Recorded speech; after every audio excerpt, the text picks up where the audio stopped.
All right, so this week I want to talk about kind of making it a little bit personal, and I mean that in the context of your content, right?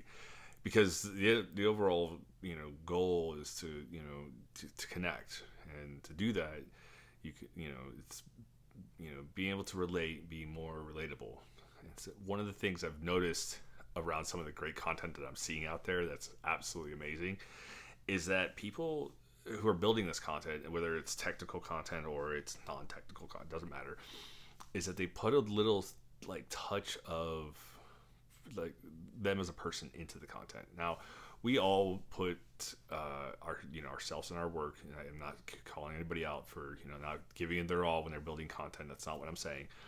But adding us like a special touch, right, to make your content a little more relatable. And what I mean by that is, for me personally, I don't like networking, right? I really don't like it. I just not my thing. Now, anybody who's out there who loves networking, God bless you. You guys are amazing. You do the hard, heavy work that I don't want to talk about. It's just not. It's not my gravy train, so I don't like to talk about it, right? And I'll mention that in the content I build or the shows that I put on. And when I have somebody on who does, something in networking, I'll be the first one out there. It's like I really don't like networking, and it can work in other ways, right? You can be an operator, and you can be building content, and you can say I'm not a developer. I don't like that. This is not my thing. I support developers. All right, I'm on the ops team. I do all of that, and you can make it a little more personal, because the person or the people who are consuming that content, they can relate to that, right? Oh my God, is this that hard? No, it's not that hard, because he hates networking too. But this makes it easier, and it's less challenging. Kind of like it makes that it's able to show that you don't know it all. You're not absolutely perfect about the content that you're putting out. And sometimes you'll say I don't like networking, but here's the solution I have around networking, and it ties into everything else I'd love to talk about. And here's how and why, right? And so when you see content like that, and some of the best content you'll see out there is the presenter, whether it's live on stage or a video, a short, whatever, that is literally rooted in like one or two bits of them personally.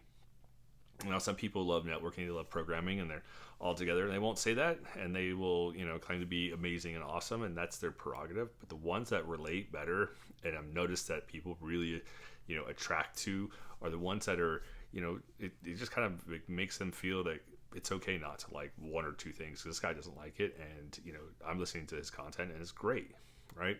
So when you're doing content, something to think about, right? And it's you don't have to go all in, right? So what I'm not saying is pour your life story out about how you grew up poor or whatever. That's not what I'm saying. What I'm saying is just put a little bit of that personal flair, or something just enough if you feel comfortable to do so, right? And so what I'm not saying is pour your childhood out or anything like that. It's not gonna that's probably not gonna go over well. But if you don't like YAML, it's okay to take a stance and say I don't like the YAML. Just really, I'd rather use JSON, right? I struggle with YAML. I don't want to have a right angle on my computer and make sure I have the right spaces or indentations or tabs to make YAML perfect.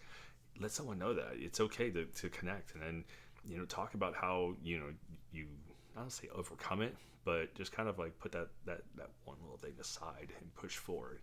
So let me know what you think in the comments. Hit subscribe if you want to hear more about community, DevRel, and evangelist or advocate stuff like that. And we'll see the rest of you guys in the community.